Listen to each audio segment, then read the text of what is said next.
Buenas tardes. Muy brevemente voy a dirigirles algunas palabras, en realidad solamente para agradecerles su presencia aquí. Como ustedes saben, esta actividad es parte de los jueves historiográficos, que ya es, digamos, una tradición en la especialidad de historia, que tenemos como 4 o 5 años llevando a cabo, invitando a personas importantes que están haciendo trabajos muy interesantes relacionados a temas de historia en general, desde una perspectiva humanista, política, religiosa, filosófica, como es el caso de la profesora Silvia Tosic, que nos acompaña el día de hoy.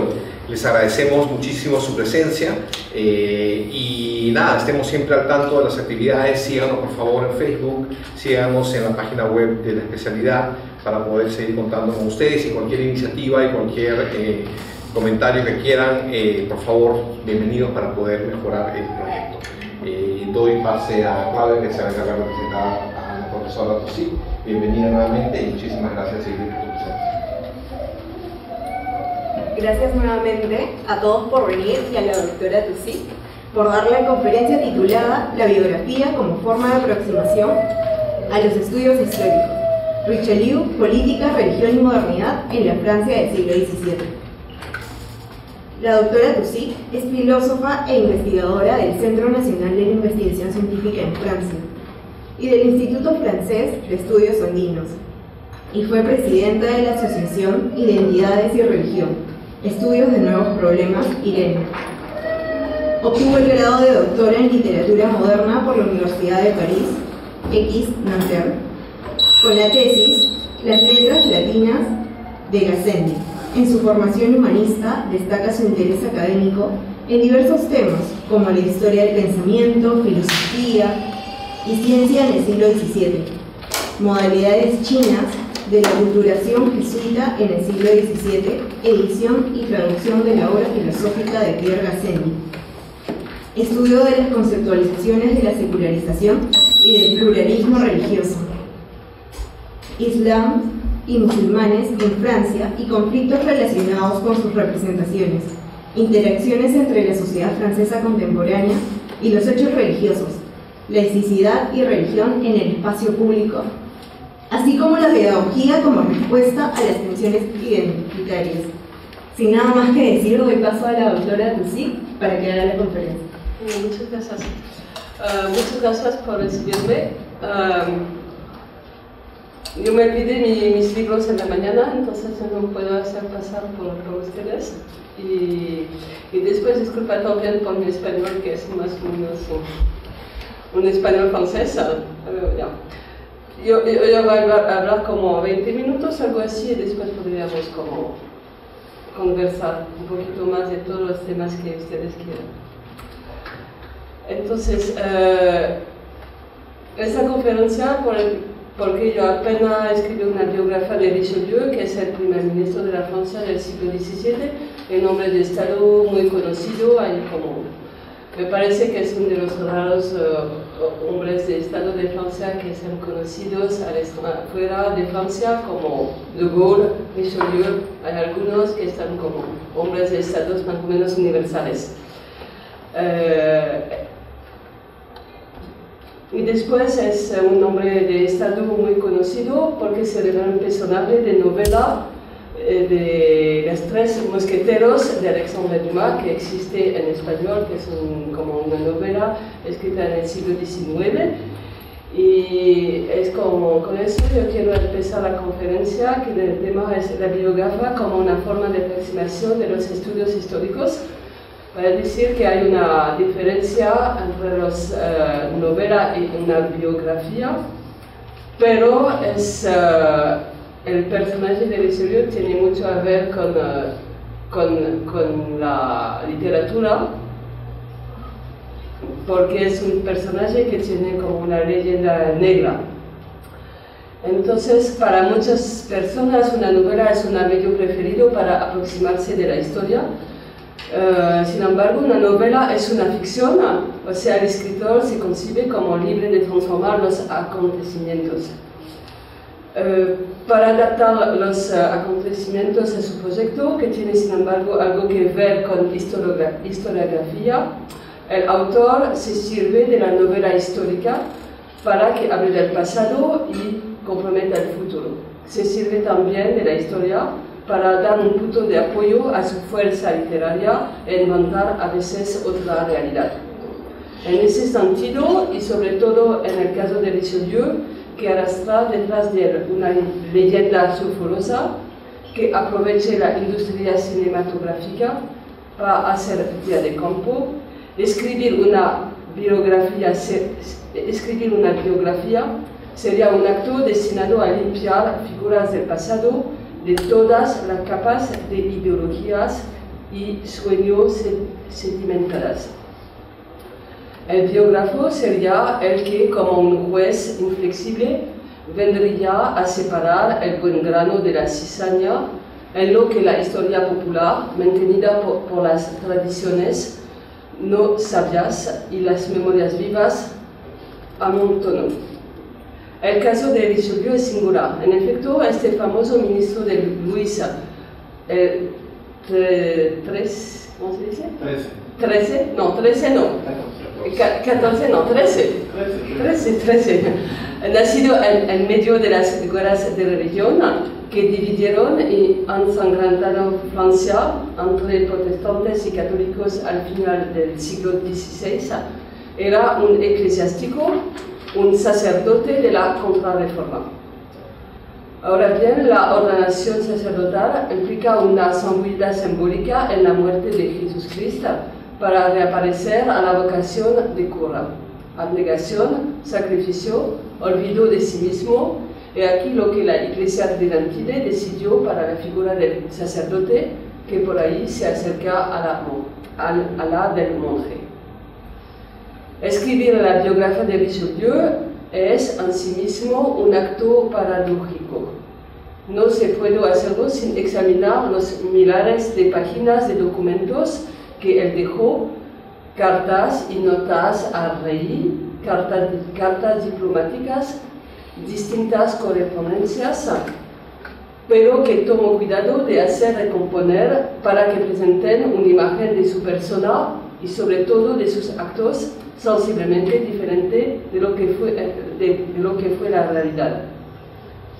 Richelieu, en efecto, siempre ha considerado que lo que se llamará hoy la comunicación política era un aspecto capital del gobierno y así tomó nota del nacimiento al mismo tiempo de la opinión pública.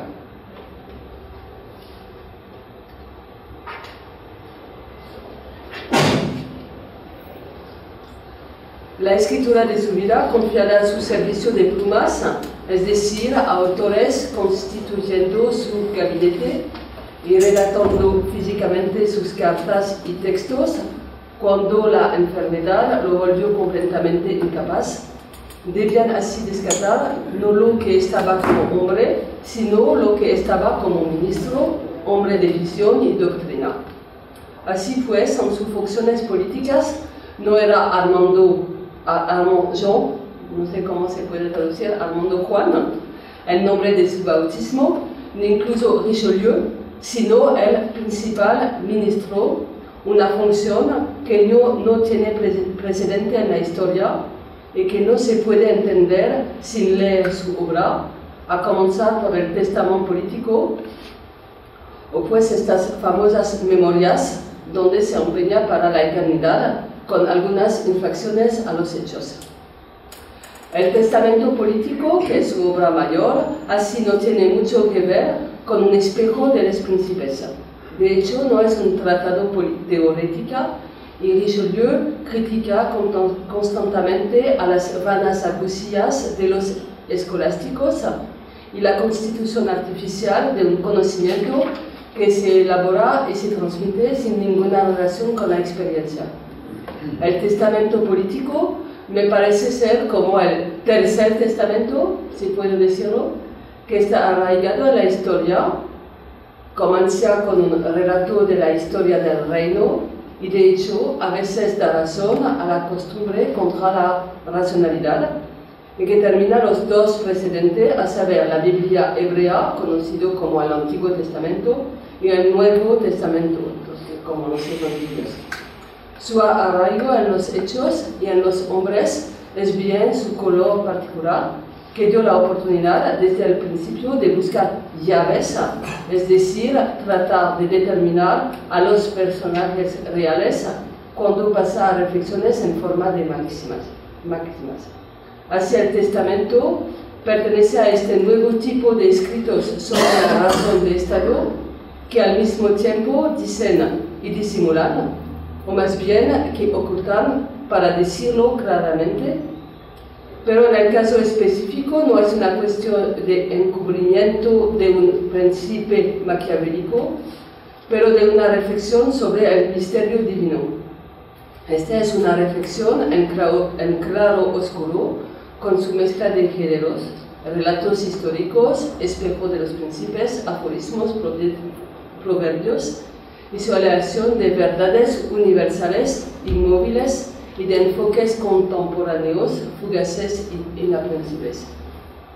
Por tanto, se remite al conjunto de los claros oscuros de la representación del sí mismo que hace ver la literatura de la época barroca.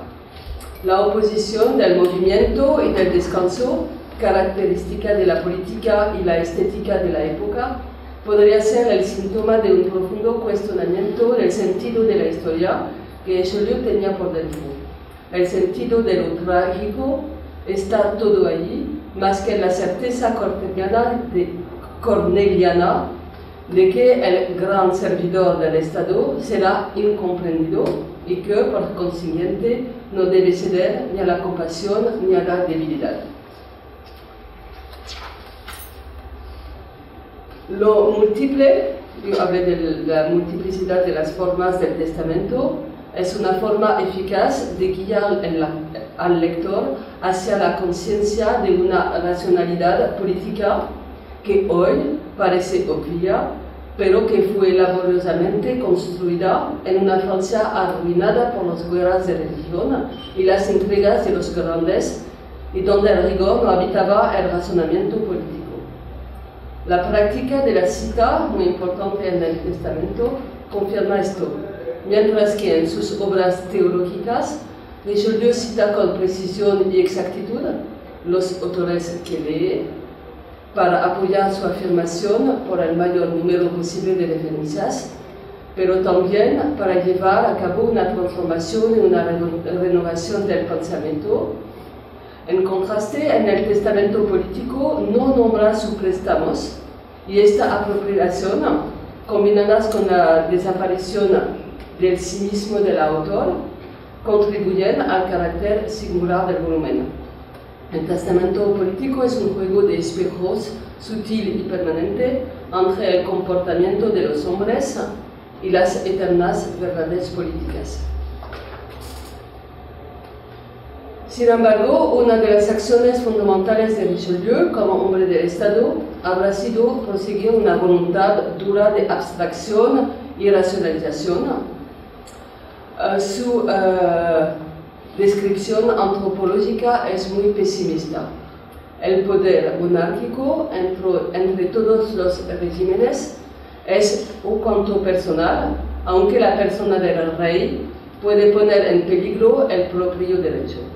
Con todo, aunque la monarquía es hereditaria, según la ley sálica en Francia, pasando de padre en hijo y excluyendo las mujeres, el carisma pertenece al soberano en persona por la virtud de la consagración y de la unción en Reims, que es una ciudad en Francia, donde recibe, además de la designación por la sangre, la consagración divina. La monarquía en Francia es una institución sagrada que coloca al rey sobre la iglesia en una relación directa con el pueblo. El rey, hasta cierto punto, no pertenece ya a su persona, pero es todo entero en su función de rey. La política y el religioso no son separados. Si son puntos comunes, no están en la realización concreta de tal visión política o clerical, pero en esta manera de superar el hombre carnal, de utilizarlo hasta cierto punto, pero de llevarlo en el punto de una abstracción superior y de una racionalidad.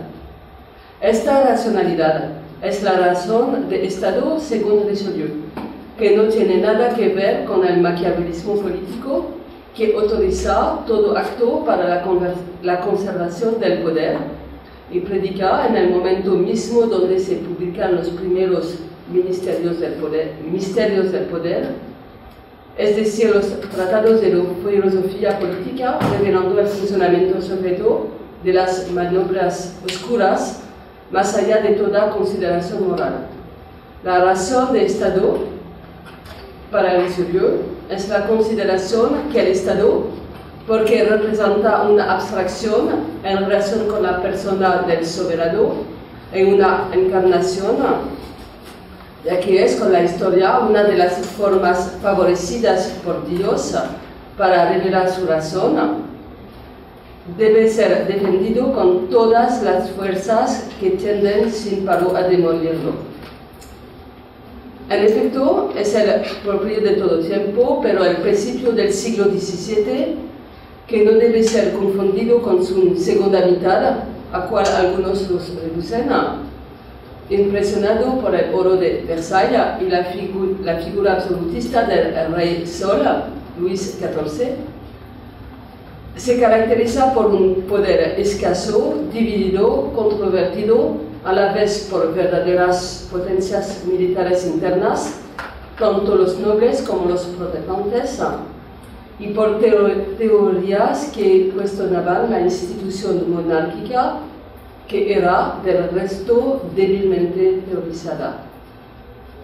De hecho, más allá de la separación bien real entre católicos y protestantes, otras líneas de fuerza constituyen este intenso periodo de reconfiguración política que dará al final nacimiento a la monarquía absoluta. En efecto, son monarcomacos, ¿se dice? Es decir, partidarios de la destitución del rey o incluso de su asesinato puro y simple. Son entonces monarcomaques, a la vez unos católicos y algunos calvinistas. Los católicos son la Francia sostenida por los jesuitas. Y como las razones de unos y otros no podrían confundirse, la única solución doctrinal para reparar la figura del rey consiste en desligarlo a la vez del Papa y del pueblo, pero por vincularlo con mayor fuerza con Dios. Tal es el sentido del absolutismo: responsabilidad delante de Dios y solo Dios, pero no un Dios leviatán, sino, disculpa, mi español es un cabo, sino un Dios que utiliza al hombre, el rey y su ministro, para realizar su propio reino. El ministro cerca del rey no tiene ya nada que ver con la figura del consejero del príncipe, que puede siempre ser un mal consejero, ni con el favorito, que mantiene relaciones afectivas, ni siquiera con la figura del confesor, pero es una nueva institución que necesitaba una nueva palabra para diseñarla. Tengamos en cuenta que el principal ministro es un apax, entonces una figura que aparece solamente una vez en la historia de Francia. Será pronto un primer ministro, jefe del gobierno. Perdón por esta presentación por lo menos abstracta, pero la cuestión que se me plantea era una reflexión bien sobre la biografía y en consecuencia intento decir que sería traicionar un poco su visión, la visión de Richelieu, que concentrarse en el hombre considerado como un montón de miseria y mezquindades, según la lección católica más austera, heredada de la imitación de Jesucristo, mientras que el teólogo que él era escribió sobre la hostia como único camino para unirse al Cristo y deshacerse de sus pobrezas. Es también que las características las más terriblemente humanas del hombre, a saber la continuación de sus intereses personales, son más nocivas cuando dichos hombres tienen responsabilidades públicas. El deber del principal ministro era retener al rey sobre la pendiente de ser un hombre tal como los hombres que lo rodeaban, los príncipes de sangre, los nobles, solamente preocupados por su gloria y su potencia. Se trataba pues de enseñarle la diferencia entre rey y tirano. El rey, sin embargo, no debía protegerse de la tiranía en consideración de su pueblo, porque su poder vendría del pueblo, sino en consideración de que él estaba elegido por Dios y debía considerar en su reino la idea que debía, sino personificar, al menos representar el reino de Dios en la medida en que gobernaba según los preceptos de la razón divina. El rey era pues por esencia limitado por su propia realeza si la tomaba seriamente, es decir, si se ponía bajo la mirada de Dios y se lo incorporaba por el conjunto de los sacramentos y rituales católicos. Pero, aunque consiguiera desnudarse de todos sus compromisos particulares, su poder estaba constantemente amenazado por las realidades humanas y políticas del reino, los grandes, los parlamentos, la iglesia, el pueblo, y por los sobresaltos de las guerras exteriores. Recordemos que la guerra de los 30 años, comenzada en 1618, no conoce la participación directa de Francia que en 1635, para acabarse en 1648, pero Francia participaba indirectamente en las distintas fases del conflicto, a causa de su oposición a la constitución de un imperio Habsburgo, reuniendo las dos partes de la herencia de Charles Quint, ¿cómo se dice? Carlos V, a saber España y el Imperio Romano. Aquí afectamos a uno de los elementos centrales de la reflexión, a la vez teológica y política de Richelieu, sacerdote católico y nombrado a obispo y luego cardenal por el Papa, luchando con las fuerzas protestantes en Francia y sin embargo obligado, para garantizar la supervivencia del reino, de unirse a un príncipe protestante, Suecia, para luchar contra los ejércitos de los Habsburgos. La cosa parece inexplicable y se denuncia la posición, al parecer intolerable, de Richelieu en una verdadera guerra de publicaciones lanzada en Francia por sus adversarios, fuera del reino como en el interior, a saber España y los ultras católicos que no dudan en concluir alianzas con el enemigo español para derrocar el que parece un peor enemigo que el enemigo exterior. Elegí hablar de la guerra de los 30 años y de sus paradojas insolubles, mientras se considera el principio elegido en el Imperio Romano-Germánico para salir de su guerra de religión, cuyos regio ellos religió, lo cual, sin embargo, nunca prevaleció en Francia, a saber que la religión del soberano implica la de sus súbditos. Después voy a hablar de la situación interior, es decir, la continuación del conflicto con los protestantes. Es necesario decir que Enrique IV, el heredero de la corona, a falta de heredero en línea directo del último de los Valois, elige convertirse al catolicismo para acceder a la corona. Luego debe conquistar su propio reino contra los católicos de la Liga, que ya recurren a la España muy católica.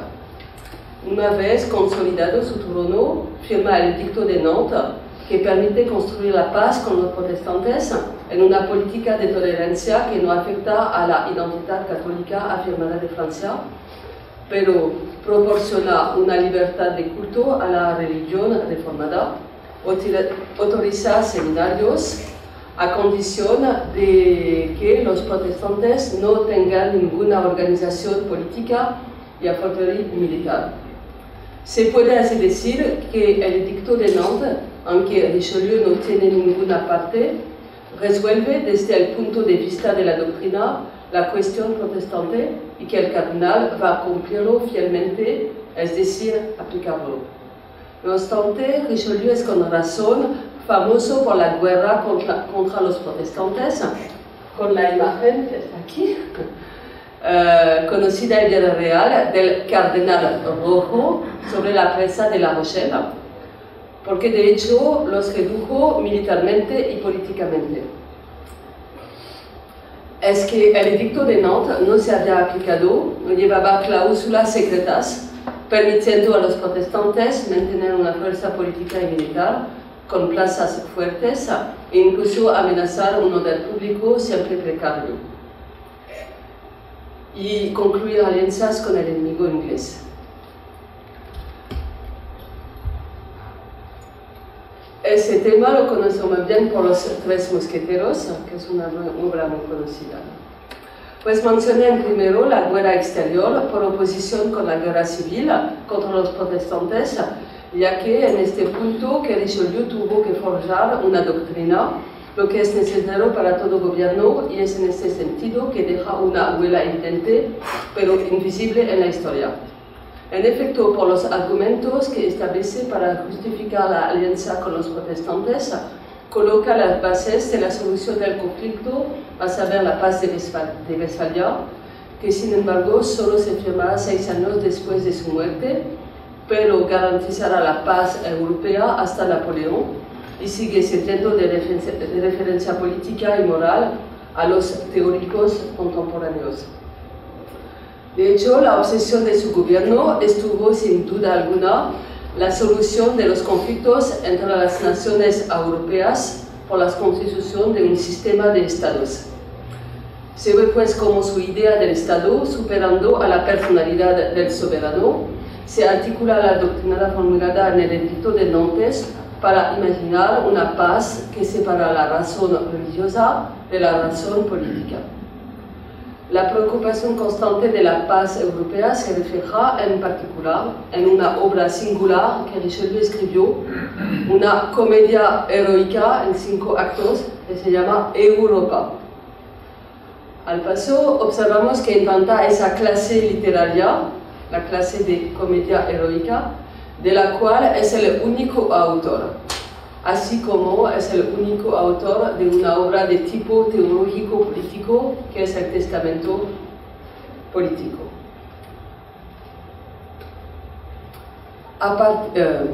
Esta obra de teatro, a la cual no ha dejado de trabajar, pero nunca verá su representación, y que será traducida el año siguiente en alemán, como el primer acto de un acercamiento franco-germánico que solo se realizará con la creación de la Unión Europea. Pone en escena en un teatro de las pasiones la reina Europa, una reina virgen, que suscita la rivalidad enamorada de dos soberanos y la confrontación entre el amor eros y el amor sentimental, susceptible de elevarse hasta la caritas. Ibero, entonces España, ama de un amor desordenado, pasional, destinado a la posesión o incluso a la esclavitud, frente a Francion, cuyo amor puro, cabalesquero, garantizando también una educación moral y espiritual, se deja así guiar por otros motivos que la satisfacción de su deseo. Así hemos dibujado un ideal para Europa, un ideal político y espiritual, pero haciendo abstracción de consideraciones confesionales y también de raíces culturales. La escritura de la obra clásica no recurre a ninguna figura mitológica y responde al programa de la Academia Francesa, creada por Richelieu como una institución central de lo que Francia puede aportar al mundo. Mi presentación brilla aquí por su negativa a enunciar todo elemento biográfico. En realidad, el tiempo también me había faltado, porque como son 40 años de vida política. Pero pienso que Richelieu es una figura política principal en la historia del mundo por su capacidad a enfrentar no uno o dos problemas, sino todos a la vez. No poder decidir qué tormenta él deberá enfrentar, eso es realmente la definición del hombre del Estado. Ha lanzado reformas que no ha llevado a cabo en términos económicos, institucionales y políticos. Experimentó guerras, conspiraciones, se enfrentó a la hostilidad, incluyendo la del propio soberano, por razones que pueden ser analizadas en términos psicológicos, sino también delante de la historia, y no dudo en oponerse frontalmente a quienes lo habían ayudado a acceder al poder. Su vida revela al mismo tiempo la ambición personal del hombre, paradójica porque bajo los auspicios de la humildad y lo que puede hacer un hombre en medio de acontecimientos que parecen abrumadores, determinantes. Entonces, sí, en el caso de Richelieu, la biografía es una introducción a la historia del tiempo y también una reflexión sobre el sentido de la historia. También es una introducción a la historia de lo que fue la contribución básicamente católica a la historia de Europa, requisito de racionalidad, trabajo en la argumentación y la interpretación de la historia, que nunca es una pura sucesión de hechos. Para Richelieu, la historia no es solo el guardián de los recuerdos de acciones gloriosas y divinas, es una forma de acción ya que ejerce una influencia real sobre el lector y porque sirve como guía moral y cristiana. La providencia de Dios se revela a los hombres por la existencia de los reyes. Si el testamento político comienza con la narrativa breve, entonces una historia del tiempo, es porque la historia del reinado de Luis XIII revela a Dios a la vez porque cumple su razón y debido a las acciones gloriosas del rey. El ministro debe asumir el papel de historiador, ya que estaba lo más cerca de la acción con toda la ambigüedad que indica esta proximidad. Él es la sombra del rey sin jamás ser un agente de la historia. El prelado también sabe leer la historia como una historia divina. Así de los libros históricos en lo que los cristianos llaman el Antiguo Testamento. La acción política, que es propiamente la razón de Estado, se materializa en la historia y el pensamiento es tanto más sorprendente por parte de un hombre que ha ejercido efectivamente el poder. Perdón por leer así, pero...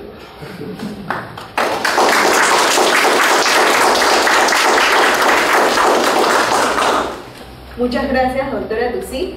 Y ahora vamos a pasar a la ronda de preguntas, así que si alguno tiene alguna pregunta para la doctora, puede levantar la mano. Sí.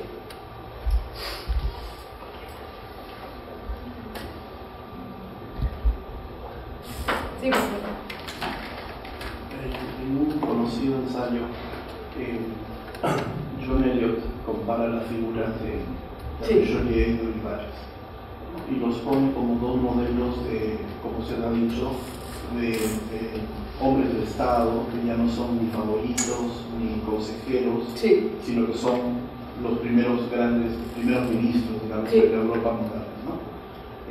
Me queda bastante claro el caso de España cómo surge la figura de Olivares, pero en el caso de Richelieu todavía creo que lleva mucho debate y no he leído sus libros, así que no sabría qué propone usted, pero ¿cómo ve usted el auge de Richelieu? ¿Quién lo llama? O sea, ¿es solamente producto, su auge como primer ministro es solo producto de la guerra de confesión en Francia, o es un tema de asegurar la crisis dinástica con un Luis XIV que ha heredado la corona muy niño y digamos, tiene la amenaza de una nobleza sumamente antimonárquica o contra su propia dinastía, o es un tema de un confesor favorito de la reina Ana de Austria?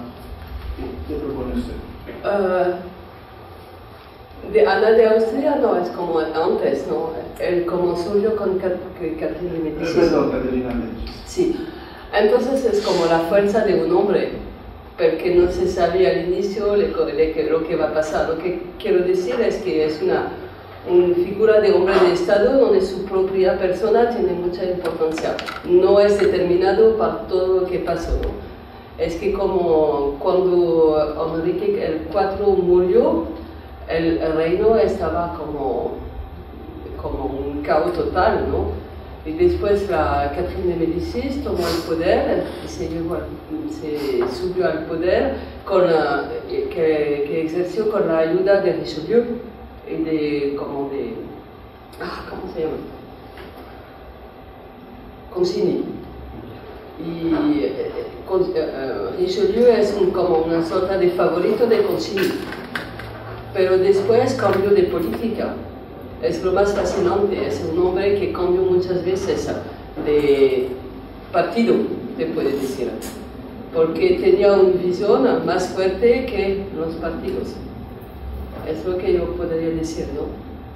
Es como su visión del Estado, como de lo que debe ser un gobierno, como una lucha contra los elementos, ¿no? Algo como mantener una estabilidad que sería el Estado, es su propia visión. Es su propia visión. Pero es un traidor, se puede decir, de Concini, y como por el tema de Concini, Louis XIII odió a Richelieu. Concini como quiso matar al rey, se dice, ¿no? En la leyenda. Entonces Richelieu se fue en exilio muchos años, y después regresó por la ayuda de la madre del rey. Pero después él traído la madre del rey para acercarse más, no del poder, sino del rey mismo, que estaba como un principio racional para él. Y al hombre le interesaba poco, Era la institución. La institución es como un tema muy católico, ¿no? Es como la institución, pero la encarnación de la razón de Dios. Entonces, no solamente la institución, pero la institución sobre la mirada de Dios. Como la razón del Estado es como una encarnación muy personal, como Dios se encarna en la historia propia. Algo así. Es un tema muy católico. Richelieu es un eclesiástico, pero como en todas sus obras teológicas se puede ver cuál punto él creía en el tema de la encarnación, como de Jesucristo, como una encarnación y me parece que no es un hombre de Estado como el príncipe de Maquiavel, por eso. ¿Diría usted que es un antimaquiavelista? Así. Sí.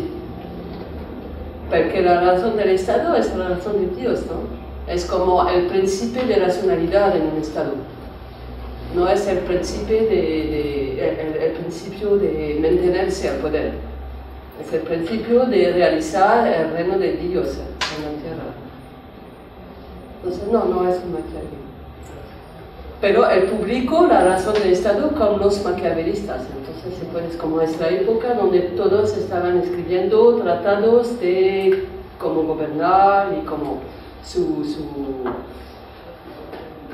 hay comparación de Richelieu con Naudet, que es uno de los teoristas de la razón del Estado en Francia, pero Naudet no tiene su visión de la encarnación cristiana.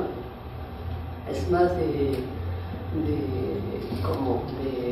gobernar, de hacer mentiras al pueblo para que el poder se mantenga. No soy segura. Hay que leer el Testamento político, que es una obra muy fuerte. Y después el título del testamento, es decir, es un testamento, ¿no? Es un título raro. Porque de los otros teoristas de la razón de Estado dicen discursos sobre el gobierno, él dice el testamento, como si faltaría una parte del testamento religioso. Y él escribió como muchas obras teológicas que son muy interesantes. Entonces el suyo en la Francia, con la confrontación con los protestantes, pero me parece que el suyo más con la confrontación con los demás católicos. Porque la lucha principal en Francia estaba no con los protestantes, pero adentro de la Iglesia Católica. Y la lucha fue horrible, como de los papistas, de los... y él encontró una vía para como una doctrina del poder, adentro de del catolicismo. Porque el tema del protestantismo estaba con el edicto de Nantes, ya, todo es presente. Solamente el edicto de Nantes no fue respetado. Porque los protestantes se armaron, abrieron plazas fuertes, hicieron política, formaron alianza con España, incluido, la católica España. Pero es más al interior del catolicismo que inventó algo muy genial, me parece. Pero después se fue hasta como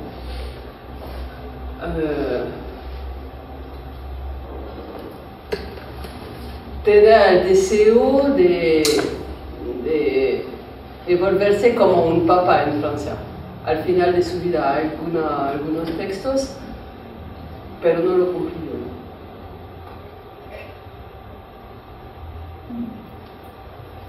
Pero sin ser gallicanista, dice gallicanista. Porque los gallicanes están más para los parlamentos. Y Richelieu estaba contra los parlamentos. Es como una idea de una pura racionalidad buena, sin tiranía, pero sin los parlamentos. Entonces con la figura del rey, ¿no?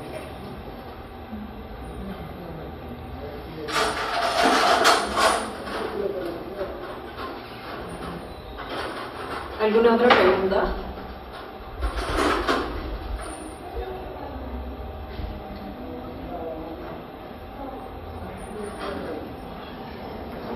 Algo que me fascinaron más de Richelieu es sus obras literarias, porque es un hombre que inventó un gobierno, que dejó obras teológicas, pero que inventó formas literarias, como Europa es una obra teatral, como se puede...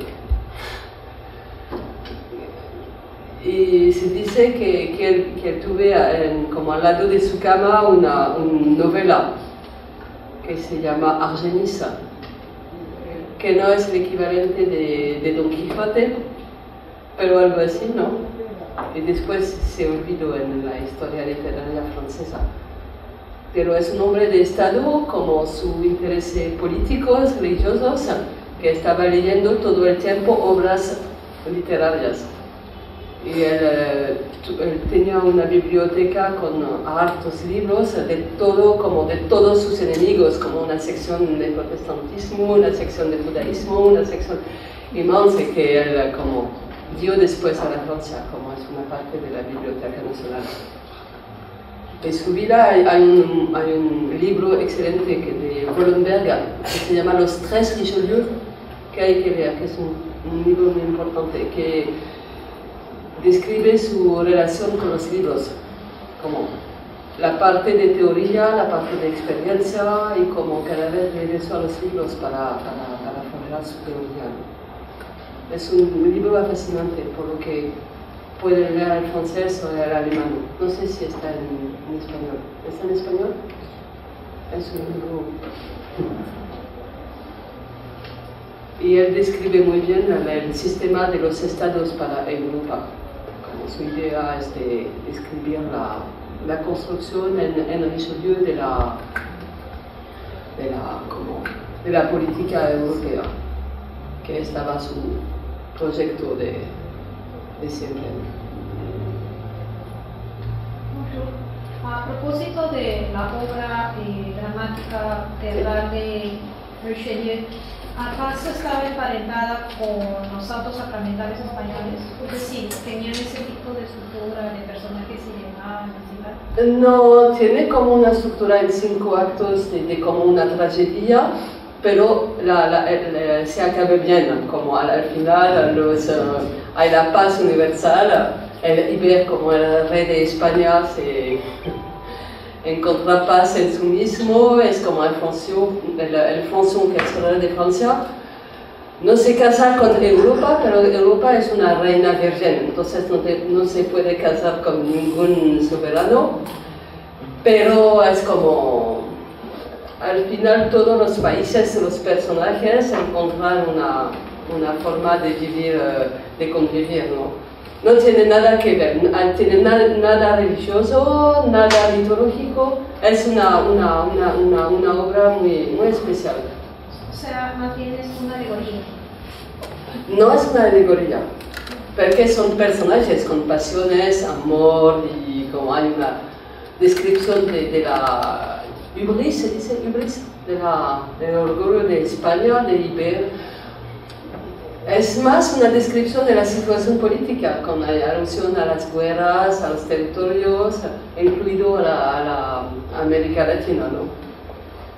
Como que Iber puso todas las mujeres en esclavitud. Es una descripción de la colonización. No para decir que Francia sea mejor, es como la idea, la proyección de lo que puede ser un buen gobierno. Un buen gobierno no puede poner a los sujetos en esclavitud, algo así. No es la realidad de Francia, no estoy como diciendo cosas que... Pero la idea política, la definición de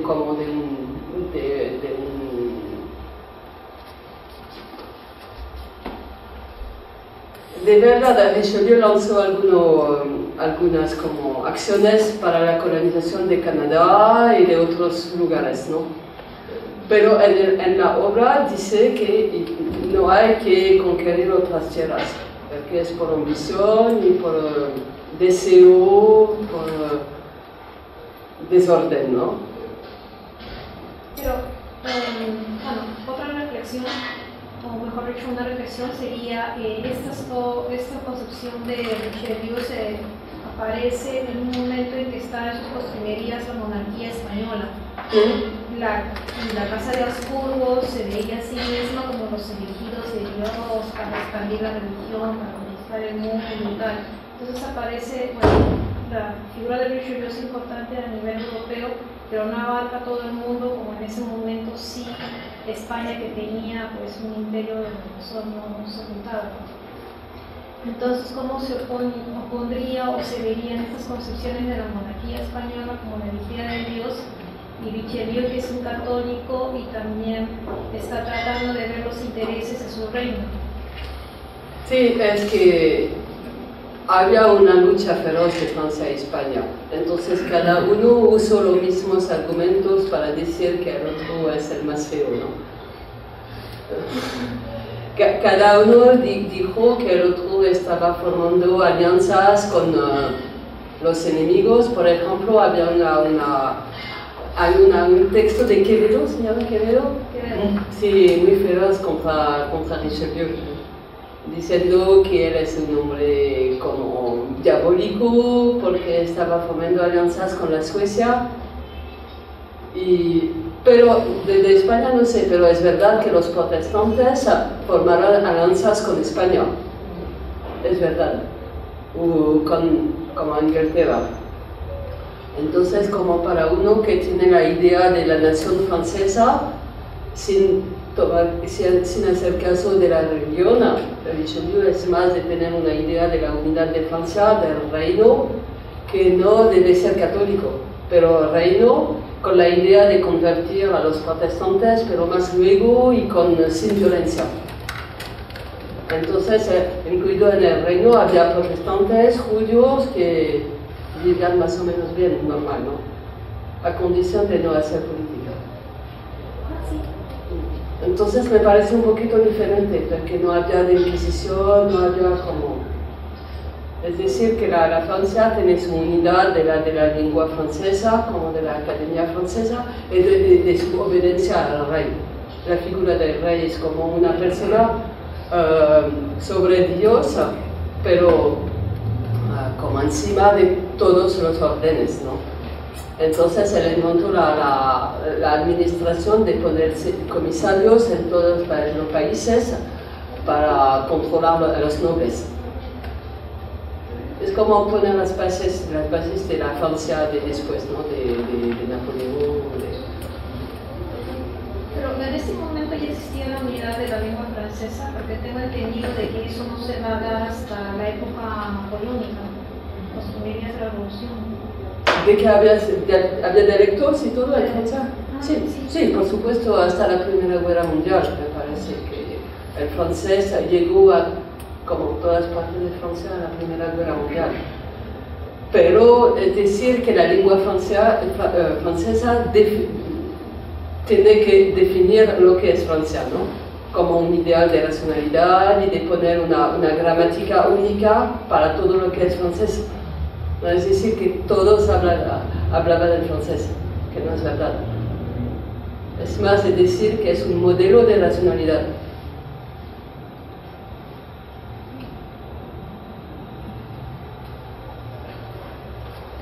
Bueno, Sí. sí. No, sí.